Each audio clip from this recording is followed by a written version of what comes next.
Uachtaráin Uasal, distinguished guests, ladies and gentlemen. It is both a great honour and a pleasure for me, as Director of the Limerick Writer Centre, to welcome the President of Ireland, Michael D. Higgins, to this special reception.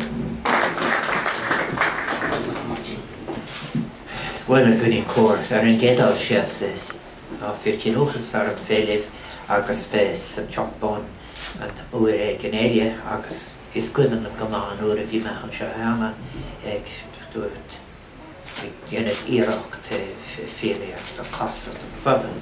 I'm absolutely delighted to be here in the White House again. I have the warmest memories of reading poems here. And before I say anything else to say, isn't it wonderful to see it going so well and that poetry is alive and continuing. I'm honoured to have met so many members of the O'Grady family, and I'm also honoured to have heard those three students read pieces from Desmond's translations. I think that I should say that the poets who write to me now some do still, but John Liddy is probably the last letter I got from a poet living abroad. But Desmond, when I was much younger, sent me postcards from all over the Middle East. I remember getting a long note from Cairo, for example, which was describing the state of the world from downtown Cairo, but I also had some from Beirut and elsewhere. I was delighted to hear that that lovely translation as well. Hi Barbara, they have.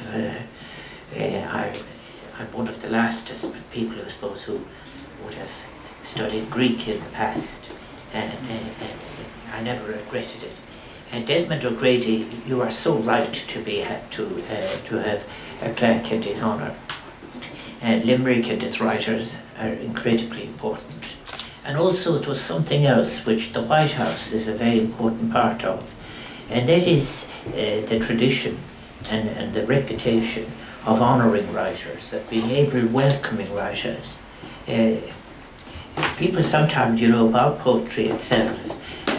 Poetry, there was a big debate in poetry around the time. I remember going out to Nina and people with Nuala Nicolan and Paul Durkin and others in different times, and also to the Michael Hartnett School out the road and so forth. It's a special privilege to be able to let the poem off into the world to a group of people.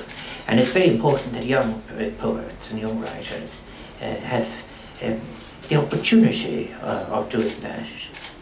In the end of the day, when all the different paradigms have fallen apart, words are all we have, and words are important. Václav Havel told us that words can liberate and words can also kill. I think that that is very important. The words taken out of context can be used as a basis for hate. There's a great something else in Desmond O'Grady, my recollection of him, from those fragments of correspondence as well, was to have a flair for life and to be able to fire yourself into the flux of a life that was giving way on its certainties. We've all paid a terrible price for people who are trading certainties and lashing them at each other. But Desmond O'Grady's work, there was a great commitment. There was a great commitment to a version of Ireland, because he wrote also to people like Jimmy Cavey and others, and to the possibilities of Ireland. So he's left a great legacy. I think as well, a translation. My own last book has been translated by Enrico Taranoni last year, but he has a view that was very similar to Desmond's, and Desmond was the headline in relation to this, that the act of translation was not finding a version in another language, but was rather like, in fact, bringing something quite new, using the opportunity to give birth to a new piece of work. And that is his great achievements. I think that, as well, reminding ourselves that in a way to stretch your sensibility in the poetry of his time. It was most definitely necessary to go abroad for a while, and some people for a longer period, because things were slow to change. I think that what Desmond said was that it was necessary to go forth and have experience, to have the reality of experience. And he was a voluntary exile in the city of Paris for some time. And I think as well, what artists do, it's sometimes difficult to get the space to say this now, I think in contemporary Ireland, is that the essential features of the poetic vision are inherently prophetic insofar as they are able to distill what is happening, and they are also able to encounter what is emerging. And they're also able, if you like, in many cases, to offer that as insight to the world. Desmond O'Grady, his life is a life that was spent in the company of Picasso and Samuel Beckett, a time when, in fact, in French philosophy, people debated Sartrean notions. They debated not just existentialism, but above all else were able to offer each other views in a spirit of tolerance, and over coffee or wine or whatever, that made it in fact profoundly human. And the legacy of his work, drawing on his migrant experience too, these continual messages home, these postcards, as I said, there were often only 2 sentences on them. And I think that while Joyce and Beckett utilised the experience of expatriation to see their own people through the lens of exile, Desmond O'Grady is in fact actually asking us to share with him the embrace of life, of both his international experience and his sense of hope.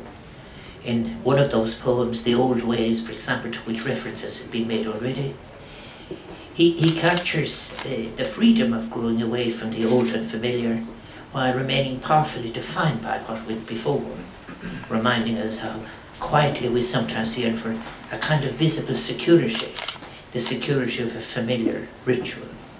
This strangeness is very important in relation to writing. It's one of the reasons why poets and writers and novelists have been always better at understanding the migrant experience, because they've been able to deal with the strangeness of finding yourself in a place.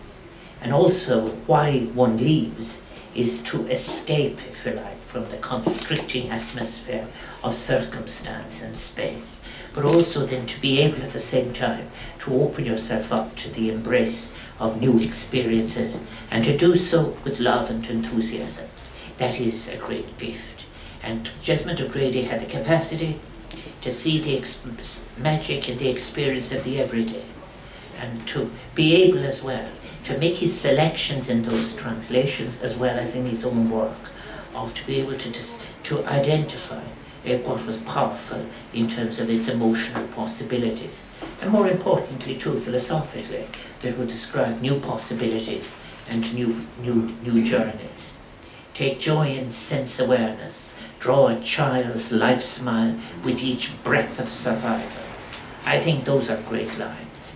Take joy in sense awareness, draw a child's life smile with each breath of survival. His genius wasn't confined, as I've said, to his own poetic works. The translations are wonderful, wonderful new creations in themselves, from Irish, some Gaelic Gafe, Welsh, Turkish and Greek, and Arabic, and bringing much of his gift to the translated poems. And then as well as that, telling us that there is a long extended family, a wider family of poets who too have used words, sometimes made songs, sometimes spoke of grief, and sometimes spoke of joy, love, internationally. So there's a great international generosity to the life, and there's no doubt of the important part that he played in the literary life of this country, and in the broadening and deepening of our great, the reputation which has been acquired by the artist. It's interesting always to reflect. The reputation of Ireland has never been damaged by an artist, but it has always been added to by artists. And also, as well as that, the curiosity which Irish artists abroad is that they have been open in a way that is very important to the experience of the world. I think that as well there is something else about writing and about literature, and that is come from the company of Desmond O'Grady and that particular generation of writers. There was something in it about the solidarity of the intent to write. Writing is not an even linear journey, and there are times when in fact writers need support from each other, and that was one of the characteristics of Desmond O'Grady's life. This is not to say that there haven't been some wonderful and powerful denunciations in the period as well. He remained loyal to Limerick, to the country of his birth, and to the White House pub, where he gave his very first reading 60 years ago, Seas go bhliain amhain. And this is so important. And I know he, and also